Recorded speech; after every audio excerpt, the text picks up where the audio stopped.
going from a big company where you don't feel a lot of autonomy and purpose every day to going to where you really feel like you're getting up out of bed every day to really make an impact was a ton of fun. When Peterson Ventures is looking at a deal, what are the things that you guys look for? They're the largest insurance provider of devices in the world. We really gravitate to 4 areas: fintech, healthcare, commerce, and then B2C SaaS productivity tools. Every investment has a story. Welcome to the VC podcast. We are here with Taylor Jones with Peterson Ventures.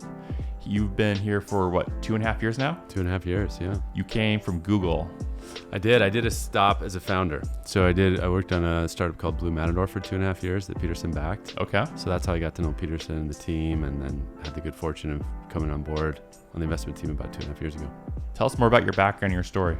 Yeah, so from Utah, from here, born and raised, went to BYU for undergrad. My first job was at American Express in New York. I actually ended up staying there for 5 years. So did a number of different roles, from finance to marketing. It was a great adventure. It was fun to be in New York. Then I did business school for 2 years. And during that time, I just had a couple sparks. You guys probably know Jeremy Andrus, who was an early employee at headphones company. Skullcandy. Skullcandy, thank you, Peter. At Skullcandy, and now he's the CEO at Traeger. And he just talked about his experience at Skullcandy and being an early employee there out of business school. And I thought, wow, that sounds really fun, really interesting. So that was kind of my first spark. I also remember going to a panel with the Warby Parker team, really early days, and they were still trying to figure things out. And so startups were not on my radar, but I just had a couple of sparks that really inspired me. I actually ended up then joining Google out of business school. Thought it would give me an opportunity to get to Silicon Valley, get into tech. I was actually really early in the Google Cloud team. So this is back in like 2014. GCP, yeah. Believe it or not, we were still keeping track of our customers on a spreadsheet at that point. It was still really, really early. So that was really fun to be a part of that team. I ended up there being there almost 3.5, 4 years. And then had an opportunity to join an early stage company here. I joined 2 technical co-founders. We were working on cloud infrastructure monitoring, so it was a good match with my previous experience. Again, kind of fell in love with startups all over again there. Going from a big company where you don't feel a lot of autonomy and purpose every day to going to where you really feel like you're getting up out of bed every day to really make an impact was a ton of fun. That said, I mean, we didn't have a great outcome. We sold the business. Certainly wasn't what we were all hoping for as far as the outcome. But so as a VC now, I have a lot of empathy for what it means to be an early stage founder at the seed stage. And anyway, I was able to build a really good relationship with the Peterson team here. They were our lead investor. I actually transitioned from Blue Matador into a executive in residence role because I wasn't quite sure what I wanted to do. And they were gracious enough for me to let me hang out here for 6 months. So I worked a lot with portfolio companies, but really got an inside look at investing. And I've kind of gotten the slipstream of the work and, really fell in love with the idea of being able to back and support and help great founders. And so joined in kind of a long-term role about 2 years ago with the Peterson team. So that's a very circuitous route, unintentional, but feel really privileged to be in the role and be a part of the Peterson team here, backing early stage founders. For our listeners who don't know, talk more about your entrepreneur residency. Like, how did you get selected? Why did you get selected? I think Peter, you probably have insight here too. I think it could mean a lot of different things, a lot of different funds. A lot of times EIR is almost like an incubation type relationship where you've got an idea, you've got a relationship with the fund. Maybe you're a past founder or past executive and they want to work with you, and maybe you don't quite have the idea figured out, and they'll give you kind of the space and time and support to figure that out. That was somewhat on my mind. I also wasn't quite sure if I was ready to jump back in. And I think they were thinking about, could I be a good part of the investment team or not? It was almost like a glorified internship, to be honest. They let me hang out. I jumped in with some portfolio companies, worked on some projects kind of based on my functional background, which is more on the go-to-market side. But I kind of viewed it as this is a really lucky opportunity to just be a part of the team, see how venture works. As a founder, I think you're really intrigued by it, or at least I was. Who are these folks? As you raise money, it's like, how do they think? How do they operate? And I was always intrigued by that. And so it gave me a look at being able to see if it'd be a good match for me and what I was looking for. I find that it's very different from operating, which we can talk about, but there's a lot of things that I love about it. And so that was my experience. But I think it can mean a lot of different things, a lot of different places. But most of the time, I think it's kind of an interim role. You're either incubating something or thinking about a project, or you want to join one of the portfolio companies, or maybe it is a transition to being a part of the investment team. That probably happens or not as much as the other paths, but that was mine. Awesome. That's a good background. Yeah. I've always loved the Peterson brand and what you guys have done and built here. So yeah, I feel really lucky to be a part of the team. I think I first learned about Peterson from the JetBlue investment. Yeah. Yeah, that might be good context for our listeners too. We're an interesting spot because we were started about 25 years ago by a guy named Joel Peterson, who is former CEO of Trammell Crow, which is one of the largest real estate developers in the world. He kind of started a second career by founding Peterson Partners and also getting on faculty at the Stanford Business School. And so we've been, the core strategy of Peterson for 25 years has been lower middle market private equity. And that's where we invested in Dave Neeleman and JetBlue. We joke that we don't invest in airlines. We only invest in ones founded by Dave Neeleman, which has been a pretty good strategy. But so about 10 years ago, the idea was, can we institutionalize a venture strategy? So Joel had been doing early stage investing, or angel investing essentially, backing students that he was working with at Stanford. Peterson was also sitting in this burgeoning tech ecosystem here in Utah. And so the idea was, could we do early stage investing, focus on the Stanford ecosystem, which we had unique access to. And then here in Utah, as we were one of the oldest private equity funds here in Utah. And so could we implement this new strategy? So now we have about $2 billion under management. We have a private equity fund, a search fund, which is an interesting model. And then we have a venture fund. So we have 3 different strategies here. So talk about the search fund. And I feel like that's one of the common, when I talk with founders, a lot of them, when they're looking for the next idea, they're like, I'm going to do a search fund, or I'm going to be involved, or. Yeah. Search is a really interesting model. It was essentially started, and that's again going back to Joel, on Stanford and Harvard Business School. The idea was, could you support a young bright-eyed bright-eyed student to run a search, meaning go and find a company to acquire. And so you would raise a small amount of capital as the searcher, maybe like $250,000, $300,000, which would give you 2-3 years to go support yourself to go find a company. And the idea was then you could acquire that company, and then typically the company is, maybe a founder-owned, positive cash flow, maybe slower growing, but consistent EBITDA, consistent cash flow, and inject a new manager into it and either grow the top line or bring in some efficiency. So that's the model. We essentially, the search fund will invest a small amount of capital, maybe 20, 30, 50K into a search to support a searcher, and then it gets like a call option. It gives them the right but not the obligation to invest in the company that they find. So it's essentially a private equity model with a really unique sourcing strategy. Can you give us examples of some of those deals? I think the most prolific one's a company called Inshurion.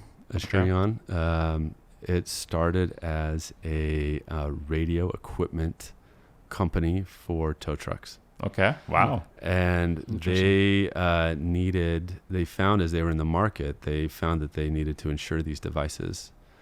And then they were so they started an insurance business for devices, and then they were the right place at the right time for mobile devices and cell phones. And so now they're the largest insurance provider of devices in the world. So if you get insurance on your cell phone, Inshurion is behind it. So that worked out well for everyone involved. Okay. You can imagine. It sounds like you do a lot of insurance deals, because both of you both UGF and Peterson Ventures invested in Ethos together. We did. Yeah. So Ethos is a direct-to-consumer life insurance company. Done really well, and felt really grateful to be a part of that company. That's part of one of our early thesis. So going back to kind of the genesis of the fund, one of the first investments we made was backing Andy Dunn at Bonobos, who was kind of developing this digitally native vertical brand concept where you could actually sell directly as a brand, sell directly to consumers over the internet. And obviously that's ubiquitous today with Shopify and other things. But at the time, 10, 11 years ago, that was a new idea that you didn't have to go through Nordstrom or Macy's to reach your customers. And so that, especially in the early days of the fund, that was a core thesis of disrupting traditional distribution through the internet. And when we came across Ethos, I'd love to hear your perspective, Peter. It was the same ideas. Traditionally, life insurance is sold through brokers. It's 6 weeks to 3 month process, and it's painful. It's literally very painful. Like they come and stick you. Yeah, they draw blood, and and it can be really painful. And so we kind of saw some of the same idea that could you sell life insurance over the internet and do quick approvals and onboard customers quickly, and they've been able to prove out that thesis. And we used to say it's like life insurance is a $800 billion to $1 trillion market, depending on who you ask, and 99% of it's still sold the traditional way, and so we see a huge opportunity for Ethos going forward. Yeah. What did you see in it, Peter? I mean, I think very similar things. I think one of the things that got us excited was just a lot of the ability to leverage data in unique ways to underwrite risk. So you can bind coverage within a few minutes online versus we were talking about earlier, having to have somebody come, draw blood, do all of that and still get pricing that is very, very comparable. And the ability to just leverage a lot of the data that exists about the customer to do that underwriting in unique ways. Frankly, that same thesis we've used in some of our other insurtech investments as well. So, for example, we're an investor in an auto insurance company called ClearCover, and there's a lot of regulations around what data you can use once you start engaging with the customer to bind coverage. But what's unique about ClearCover is before they start engaging with you, they're already pulling a ton of data and deciding whether or not they want you as a customer. And so, I think similar to, both of these companies, like the ability to start tapping into this data that is now available because they are digital first is, super interesting. And we feel like is the way the future will ultimately work out. And so to, in the case of Ethos, to have, this 99% of $1 trillion market still available is really attractive. So Totally. How does the thesis compare between your two funds? Is it similar or different? How do you look at deals? So, I mean, for us, we're definitely more on the growth stage. So when we invested in Ethos, they were a lot further along, and that kind of fit more of our model. And correct me if I'm wrong, but you guys are a lot more focused at the much earlier stages than we are. Yeah. We traditionally focus on pre-seed and seed. We can stretch up and do A rounds, but it's more the exception than the rule. So think genesis of the business, founders in a slide deck. That was the story with Ethos. It was, pre-seed, no revenue, just a concept and the founders we were backing. And then we, invest up to, I wouldn't say significant traction, but hundreds of thousands in ARR, maybe even $1 million in ARR, and the product's developed and there's early traction. So we have that flexibility, but we try and really think of ourselves as pre-seed and seed investors. So, and then we've got a couple areas of focus specifically. We really gravitate to 4 areas: fintech, healthcare, commerce, and then B2C SaaS productivity tools.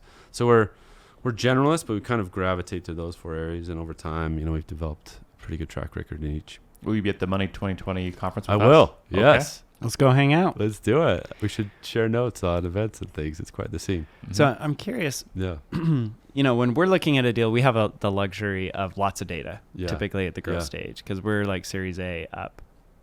And at that point, they've got real customers, real revenue. Yeah. You can kind of dig into a lot of the metrics. Clearly, we pay much higher valuations in exchange for that lower risk profile. But I'm curious, when Peterson Ventures is looking at a deal, particularly at the pre-seed, when there's not much to go off of, what are the things that you guys look for, generally speaking? Yeah, we spend a lot of time, I'd say, on 3 things. The first and foremost is the market. So size, yes, but also what's changing? What are the inflections? So we think about, is there a behavioral change? Is there a technology change? Yep. Is there a regulatory change? And so I think we get really excited if there's going to be an underlying tailwind to push the company forward. And I think, using ethos as a use case around just this idea of going digital and the data that Peter referenced in the ability to really underwrite a user or underwrite a potential customer via signals from online, which wasn't possible before. So we really like to build a thesis around the market and the kind of the cliche why now question. Mm-hmm. We do think a lot about market size. I think sometimes you can have false precision on that a little bit. But we do want to think about, is there a market here that's going to, hopefully sustain a $100, $200, $300 million ARR business? So I think, we get a lot of energy around that. A lot of times there's energy around a deal, and a lot of times it's around the market and the story there, especially the pre-seed. Yep. I think the second is the founders.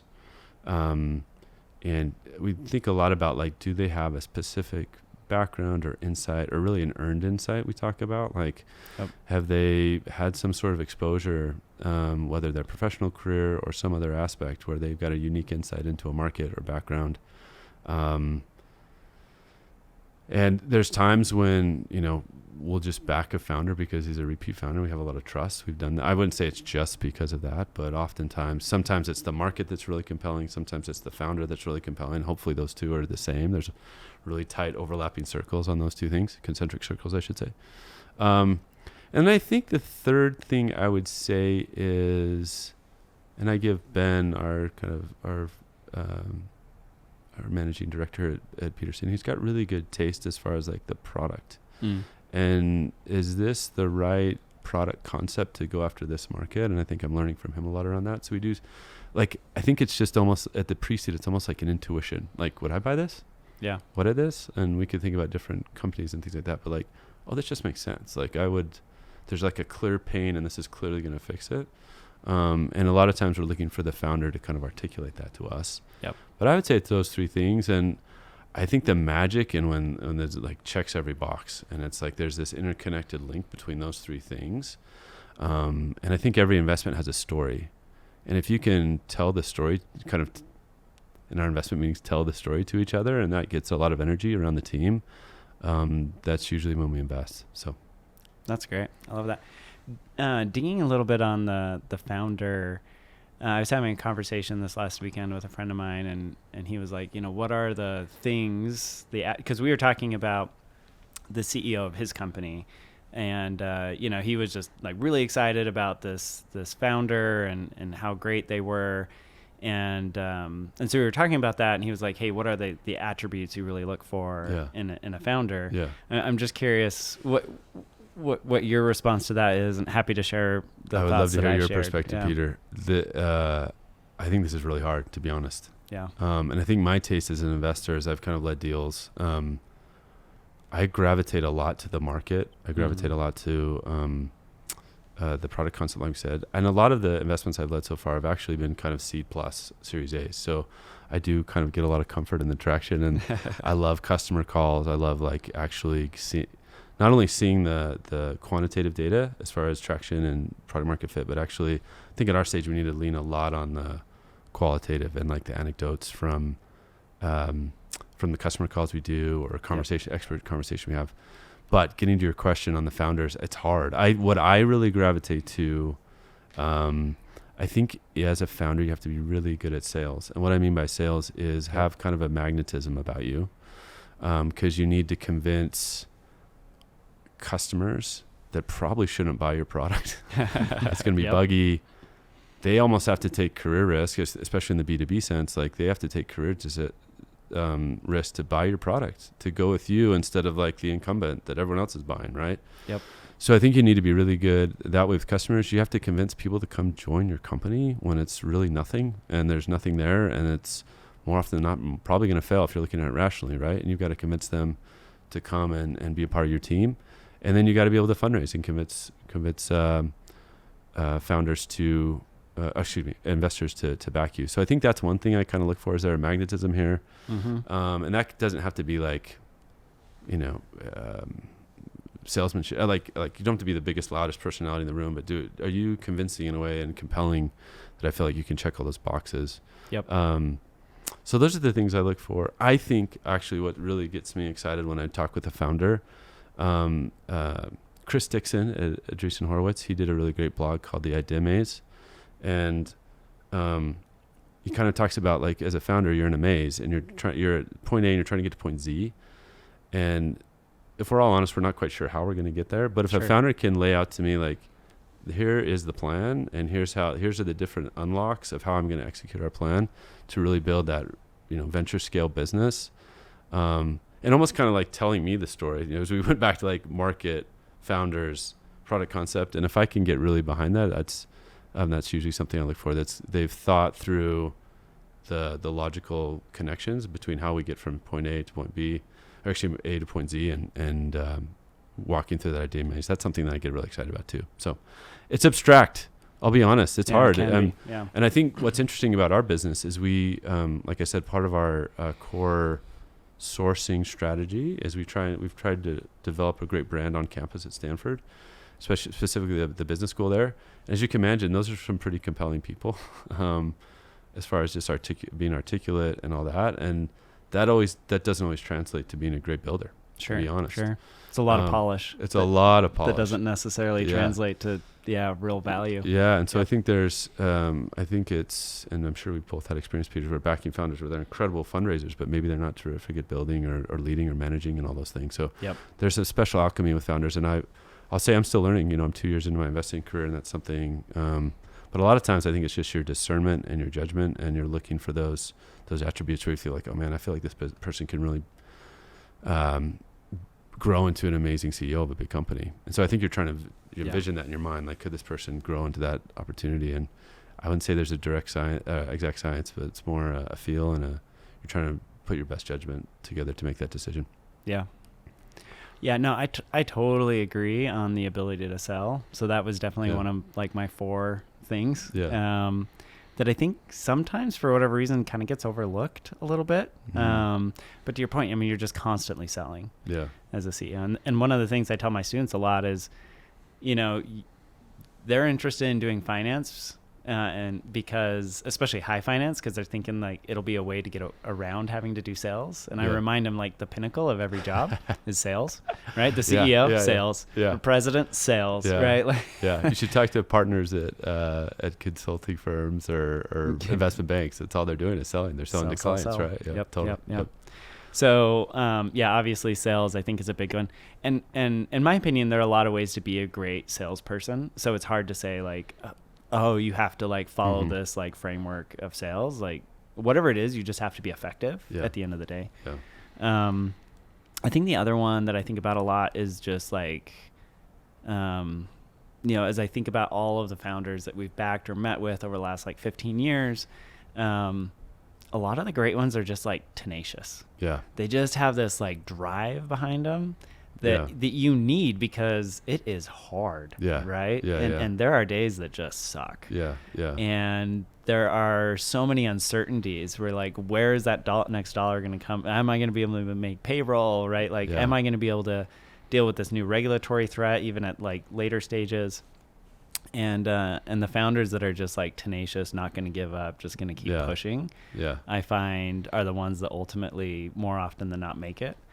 I really like what you said earlier around kind of this earned insight, earned secret, right? Like that sort of mindset. So that was another thing, is like they have some unique insight into the market, and they know it and they understand it. And that translates into being like the standard bearer of the vision. I think, I was listening to something that Ward said over at Carta, where we're an investor, and he's like, I'll talk to my senior staff and like be like, hey, at some points, like, we have to exit you out of the business and bring in, kind of level somebody up. And I understand that that's not fair, because here I am still learning. He's like, but what I've realized is a big part of my job is just own the vision of the company going forward. And so I think there's a lot of overlap between having kind of that unique insight, but also, and selling, and also like maintaining this vision of like where the company is going, so that, you can provide that leadership over time that everybody can kind of rally behind and focus on. And so you may not be the most experienced CEO ever, but like the value is in you holding that vision and moving things forward. And then, I think probably the least important, but still important, is something that you also referenced, which is like the ability to like manage people and organizations. Yeah. And frankly, like, I don't even know that you have to be that good at it, but you have to be good at finding people that are good at it and allowing them to operate. Yeah. And hold you accountable. Right. Yeah. And I think that's more often than not, like, what happens. Yeah. But yeah, that was kind of my response. I love that. A couple things I'll just say. I love that. I think as a founder, you have to have this tenacious ability to learn and grow and reinvent yourself all the time. Yeah. But you also have to be really hard-headed and like stick to your vision. And so as VCs, I think, how do we assess that? That's really hard. But I do, when we're getting, oftentimes when we're kind of in the diligence process and coming down to making a decision, I am looking for signals of like, I don't want them to like come to me to learn, but also like, is there an ability to grow and learn and kind of, I wouldn't say take feedback, but just, is there some adaptability in them that I'm noticing?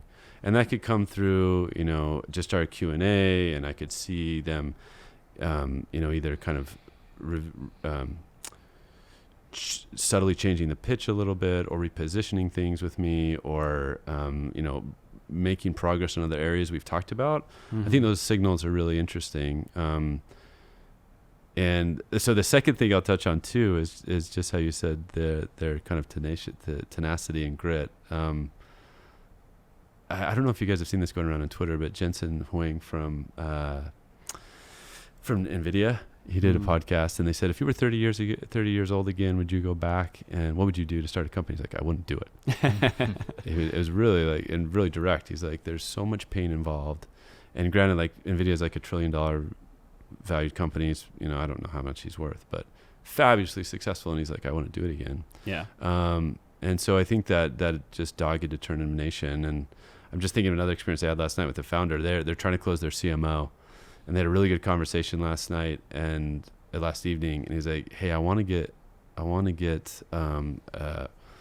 their offer letter over tonight. Can you look up on Option Impact Data and see what the CMO comp is so I can get it to them? And I think that one anecdote is a reflection of how well they've executed the last 12 months. They're in fintech. Fintech can be hard. You need, so much partnerships. You need to pull together all these things to build a neobank like they're doing. And I just heard that. He's like, I want to get it done tonight. And I think that was a great signal. Like, oh, no wonder they've executed so well, because there's like just this determination, tenacity of them wanting to get the work done. And so I think you're trying to make investment decisions to look for those signals. Yeah. All right. So let's talk about some of your experience. So Peterson is very unique in that you do a lot in both Utah and Silicon Valley. Yeah. So have you seen the valuation differences change in particular like the seed or early stage?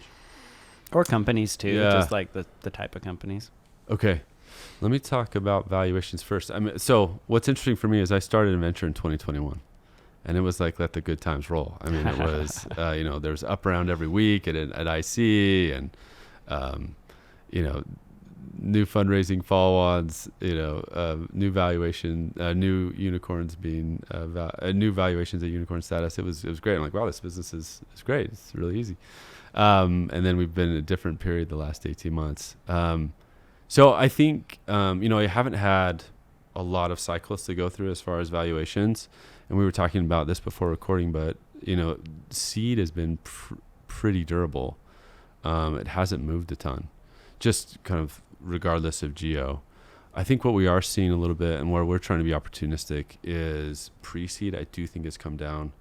Like when I first started, it was hard to find a valuation of obviously the business that we really liked of less than maybe 15 to 12. We are seeing pre-seed deals that are more like 7, 8, 10. I do think like repeat founders continue to demand kind of the maybe 12 to 15 for pre-seed, but so I do see pre-seed coming down a little bit, not always. And then the other opportunity we see is kind of the seed plus small A, which has been fun. And I've done a couple of those investments so far, where maybe in a different market in the high times of 2021, they'd raise a big A, but maybe there's just maybe one or two signals that isn't picture perfect. And so we see an opportunity to come in and do the round. That's more of like a 15 to 20 to $25 million valuation where they're seeing really good traction and growth and all that. So I do think that's where we're seeing the opportunity now as far as valuations go.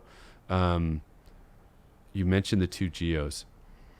Again, I think we do see a little bit more lower valuations in Utah, but not always. I mean, I don't know if I'd even say that. I think a lot of it more is dependent on, I think in seed that repeat founders always command a premium, and that's regardless of geo. I think traction can help you get to kind of justify a premium. Again, that's regardless of geo. So I don't know if we're seeing like it's definitely not a tale of two markets. I think those themes I just talked about have been pretty consistent. But overall, I haven't, as far as like there's not a drastic shift in the valuations as far as the 2.5 years I've been here at Peterson. Do you notice that there's any change in the company? So maybe valuations remain relatively steady, but the companies have more traction, for example. They're a little bit further along. Yeah. Do you see any of that, or does it feel like it's pretty similar to where it was from that viewpoint? As far as geos? Sorry. No, just like over time. I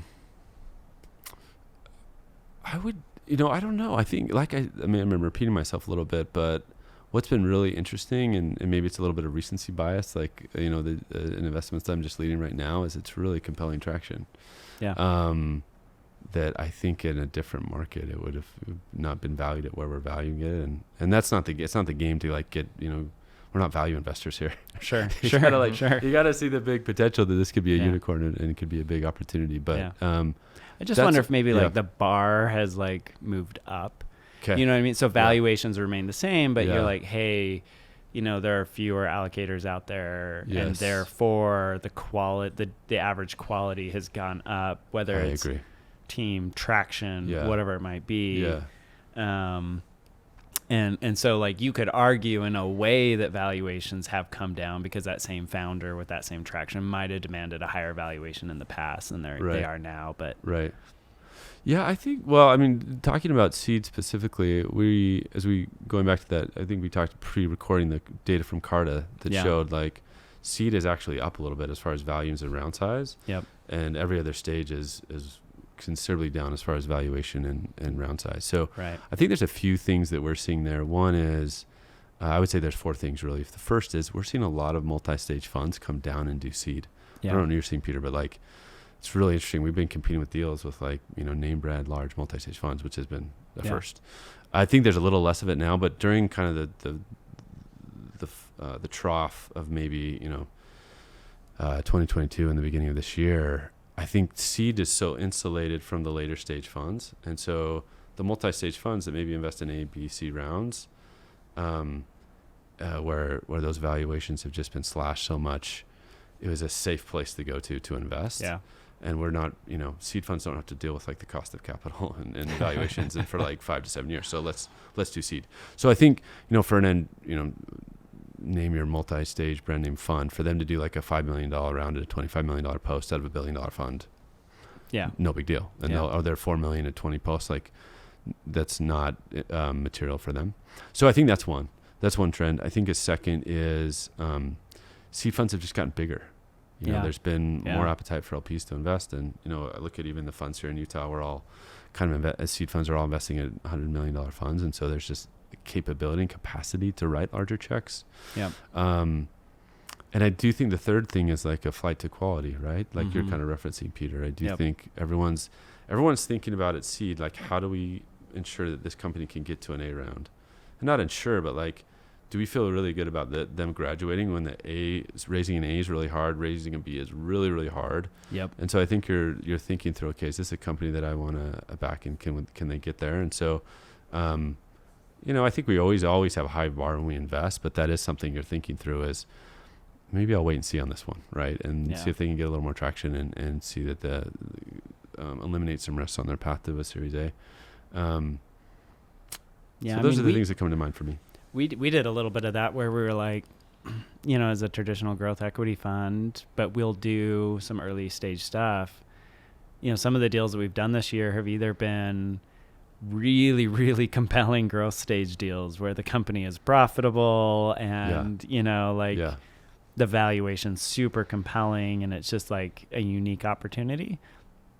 Or it's been early stage where we're like, yeah, we have 5 to 7 years for us to work through this current economic environment. Yeah. And, you know, as long as we feel confident that this is a strong team that will be able to get to a Series A, you know, we worry less about the valuation today because, you know, whether it's 7 or 15, 5 years from now, right, that it'll almost feel immaterial. Yeah.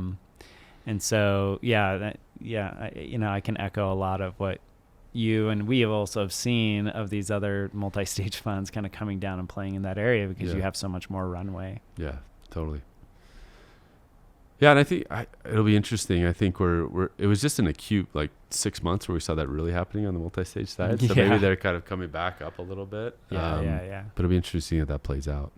I'm curious. There's been a lot of talk over the years about how if you have one of these large, you know, branded funds come in and dabble a little bit in your seed round. Yeah. On the one hand, it feels really good, right? Because you're like, Andreessen or Sequoia, they're in my round, right? Or UGF. Or UGF, or Peterson. Yeah. But then because it's not a big stake for them, they don't really care. And when the company's in a tough spot or needs to raise that next round, either it signals poorly because they don't participate, right? Or they're really not there to support. I'm just curious what you've seen. Have you seen that play out at all? Particularly because there were so many of these like quote unquote party rounds done in 2021. Yeah. And now like there are a lot of companies that are in tough spots. And does that criticism carry weight in your opinion or not really? So this is going to sound extremely self-serving. So take this with a grain of salt. But I think what's been maybe just I'll talk about party rounds in general, and then let's talk about like the multi-stage specifically. But it's really interesting, and we don't do like a ton of YC deals or things like that, but we're kind of going to quote unquote hot deal, and the goal it seems from the founders just like how do I get this round closed as fast as capital, regardless of who's my partner. Yep. And I think there's probably something you said about that, like you know, fundraising is a drain. Your goal is to build the company as fast as possible, but what's been really interesting in this environment is where the bar has been raised, and it's really hard to raise an A. And I've just seen, again, I'm early in my investment career, but just seeing how we're able to, you know, step up and help a founder kind of get to the next milestones. If you have an institutional fund who owns a large percentage of your company, whether that's, you know, I'd say anywhere from 7 to 15%, whatever that looks like, they are very motivated to help you succeed. Mm-hmm. And to partner with you, both their time, but also their follow-on capital. Yep. And so again, sounds self-serving, but that's how we are oriented around investing. And I've just seen that play out. I just think about some of the folks that pulled together party rounds, and when things get tough, like who's going to step up and actually kind of put together a bridge round or support in other ways. Now, if things go great, I don't think it matters. You know, if you're no, it doesn't, right? Top quartile, top decile as far as metrics and growth and all those things, like you're going to be able to raise an A, and that's great. And I think that's probably the mentality you have to have as a founder, right? Is of course this is going to work. That's why I'm doing it. Right. But you know, but it's more likely not to work, right, or and that's the sad truth. Not right? likely. I mean, we talked about ethos. You know, it has not been up and to the right. It's been up and to the right and a step and then up to, you know, and even at every stage, there's going to be those times when your business is not an A+, you know, there's a couple things you're working through, and there's probably every successful company has that story. And so I think you want capital partners that are there to support during those times when it's a little murky. And then I think, you know, again, on the growth stage funds that come down and maybe throw in a small check, again, it's like, I think you want what we always say and what we talk about, again, self-serving, but I think you want an investor in your round that focuses on that round. And so if you want a seed investor, because that's the most important stage for them. And our whole orientation here is to how do we get a seed company to a Series A?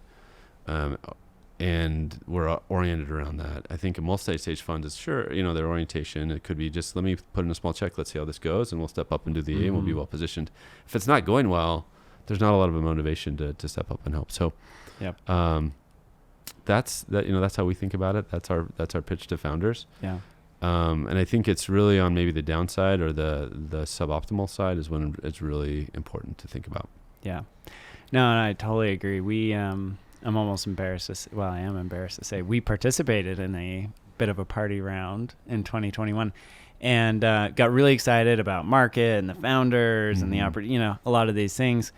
And I think, one of the challenges was that at the end of the day, there was no real investor on the board because it was a SAFE. And there was nobody that had like a very big, meaningful stake, right? And so I think on the one hand, it was really helpful would have been really helpful to have somebody like that helping the company. But I think one of the ways in which that investor could have helped was by providing more oversight on the team and pushing them and being like, guys, like we need to be cutting burn now. We need, like this is what I'm seeing in the market, like, and really holding them accountable because there was no one to do that. Yeah. And, it was a very strong reminder to me for us as in our model, like we co-invest alongside other larger funds, the importance of having another larger fund that is taking that lead position in the investment, because that's just not how we're structured to operate. That's not what we do, but it is super important to have that. And I think that in this particular instance, had the company had that person, they would have avoided, or firm, right? They would have avoided a bunch of mistakes. They would have increased their runway. They would have more optionality. They would have been able to exert maybe a little bit more pressure on that investor to continue to support them, a bunch of these things. And, for us, it's a very small check. So like, I don't worry too much about it except for just all the learnings that came away from that experience. Right. And, I just think about how, if everything works out, that doesn't matter. Yeah. Right. But more often than not in this business, right. Yeah. Like you're going to hit some road bumps. Yeah. And then you're kind of wishing, maybe it would have been better if we'd done a different structure. I could share a quick example too. I think, one of our companies, Marketplace, doing really well. Growth has been really solid. I think from our perspective though, our purview, we're able to see that like valuations have come down for marketplaces, the bar's raised. And so we're really bullish on this company. The founder's excellent, executing really well, but instead of needing to raise at the end of 2024, what if they were able to raise it at 2025? Yep. And just give them another 12 months to execute and be in a fabulous position to raise a really solid A round. So we're putting together a small follow-on financing for them that we're leading out, doing it proactively to best position them to be able to raise that A in hopefully 2025. And so if you've got a party round going on, who's going to step up and do that? Right. And who's going to have the proactive nature to be like, hey, you know what? Like, as we look at marketplaces, the dynamics have kind of changed and what it's going to take to raise an A. Yep. I would think about, maybe getting another 12 months of runway. And so having that collaborator, the thought partner, and the capital provider to do that, I just don't know if that comes together in a party round, right? Yeah. So, that reminds me, one of the things I wanted to talk about way back, not to backtrack too far, but when you're talking about founders, I really liked what you were talking about with this tenacious desire to learn, and how like great founders are able to kind of walk this tightrope balance of humility to learn the things they don't know, but have confidence and strength around the things they do know, and to stand up for those things, right? Right. And kind of bringing it back to this conversation, right?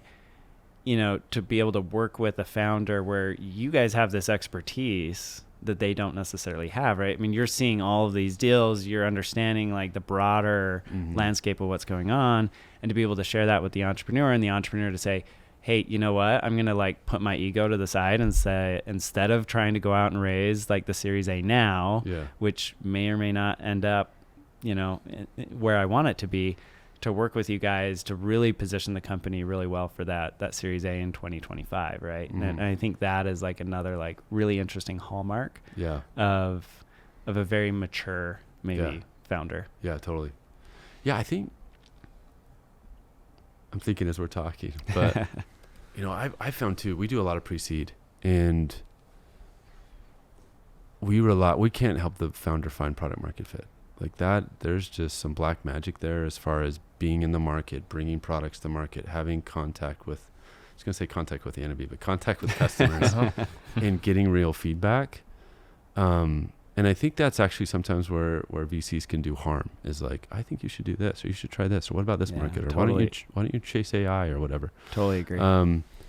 And so I think we need to be really thoughtful as like, what is, trusting in that unique insight that they had originally, and letting them, follow their intuition, follow their senses as far as where, we use the analogy, where's the water flowing downhill? Like, where are we finding product market fit? But I think, the great founders, like you said, they can either attract, as they scale, as they build the business, I think that's where we really can come in and add a ton of value, whether it's helping them find the right talent, and support around them. Is it helping them with fundraising, which is not always intuitive? Being a former founder, and now seeing the other side, I'm like, oh, now I understand why. But at the time, you don't really know.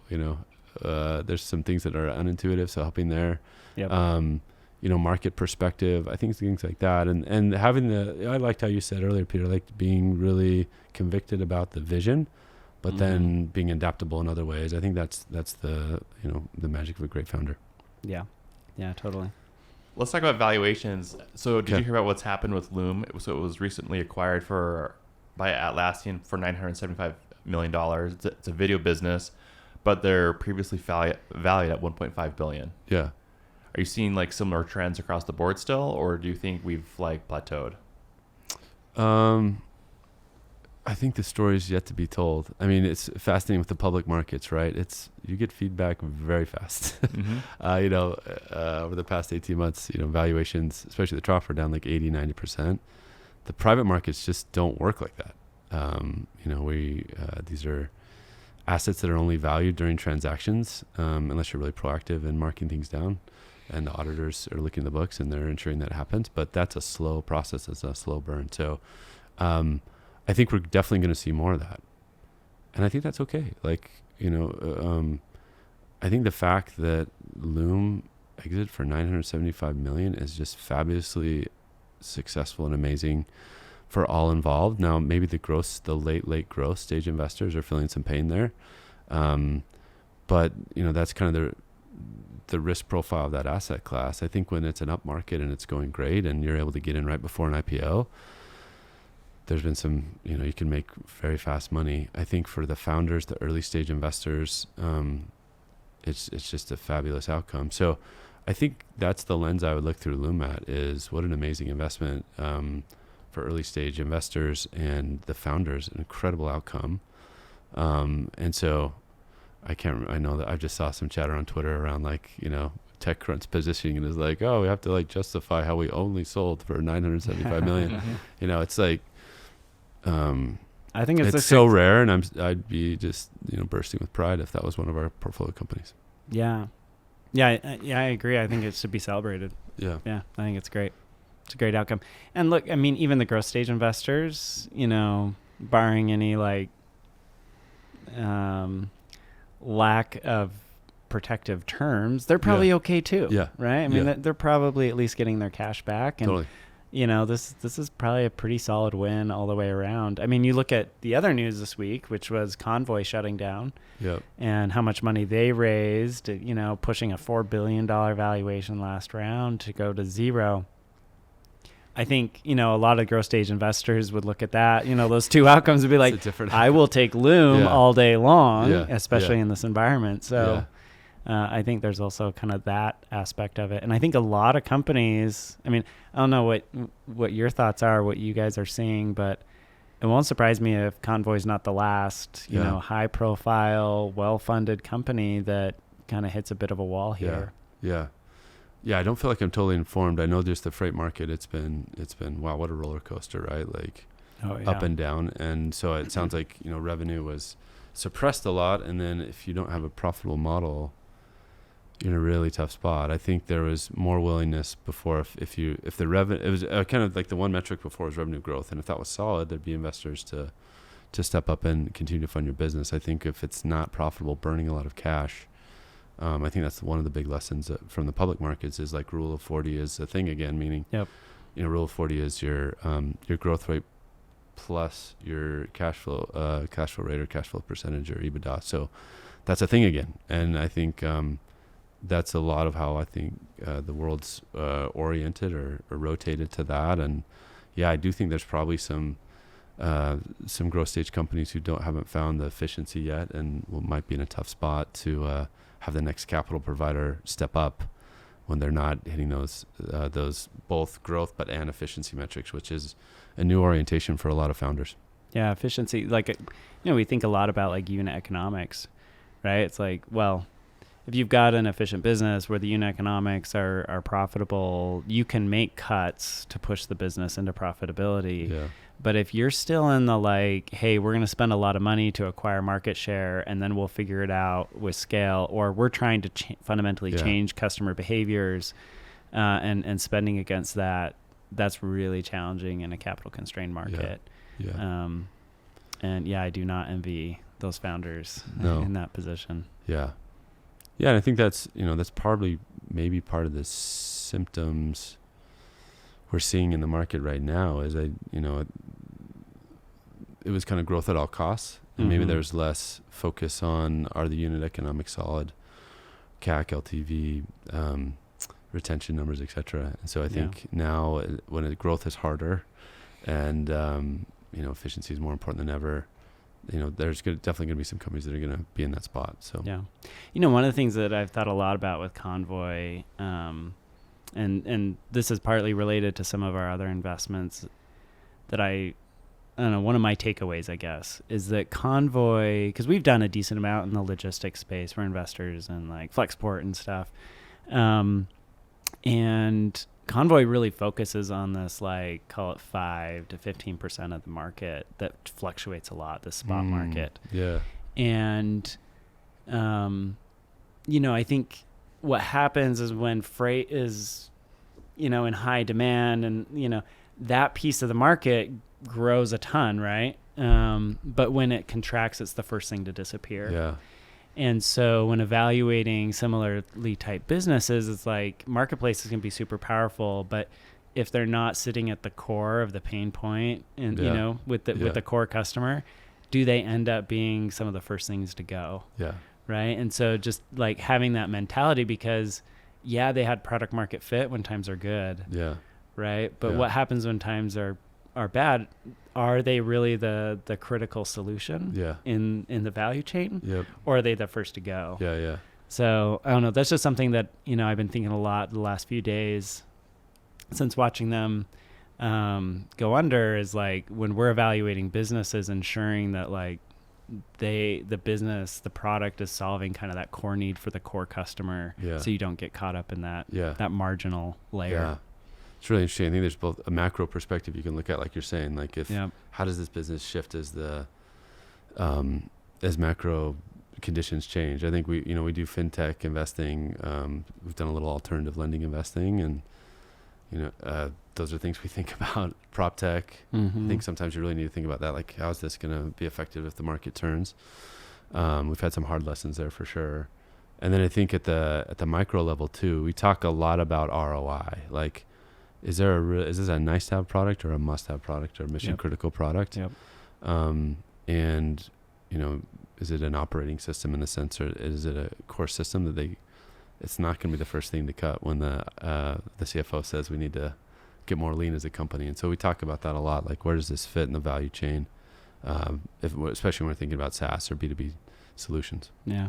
Somebody mentioned this to me the other day. I don't know if I 100% agree, but I think it's like directionally correct. And they were like, I feel like product market fit is when if my company goes out of business, my customer's company goes out of business. Yeah. Right. It's really interesting. I remember Elon Musk talking about when he was thinking about starting Tesla, there was some electric car that was produced by one of the big auto companies, and they shut it down. And he remembers hearing about like there was almost like a funeral for the owners. They loved it so much. They had like a fake funeral for this car that was no longer going to be produced. And he's like, oh, there's a market here. There's people want an electric car. So I think that's really interesting. Like if this, if it went away tomorrow, how would people be affected? So it's a great way to think about it. Yeah. Well, I think it was a great podcast. Yeah, super fun. Thanks for having me. It's been great. Really fun talking to you guys. All right. Well, thank you. So this is, again, Jason Taylor with Peterson Partners. You can subscribe. Go to venturecapital.fm. All of the links are there. iTunes, Spotify, YouTube. And we'll see you soon. And we'll see you at Money 2020. I can't wait. What are you excited for Money 2020? It's my first time. I've never been. You've never been? I actually didn't buy a pass, and it seems like there's enough going on around. Yeah, I don't think like 2/3 of the people that go buy a pass. Yeah. If you want, we can try to see if we need another media pass. Yeah, there you go. Hey, whatever access you could give me. It was a late decision for me to go, but it seems like there's a lot happening. So, any tips, tricks, advice, would love to hear about it. This is year 2. My goal is just you find a person who knows the scene and just tag along. Okay. Yeah. Well, maybe if you find that person, but Jordan Wright, right? Did you guys invest in Atomic? Unfortunately, no. But I do know Jordan. Yeah. Jordan dominates that arena. Okay. Well, if you find the person, maybe it's Jordan. I'll follow you, and we'll all be in a good place. I mean, Jordan's good to follow. Landon Glenn knows everyone in the fintech space. Okay. Yeah. I know Landon too. That's great. Yeah. But yeah, let's stay in touch. Okay. It'd be fun to hang out and do some stuff together. Totally. All right. Thanks. Thanks, guys. See you guys. Okay. Bye.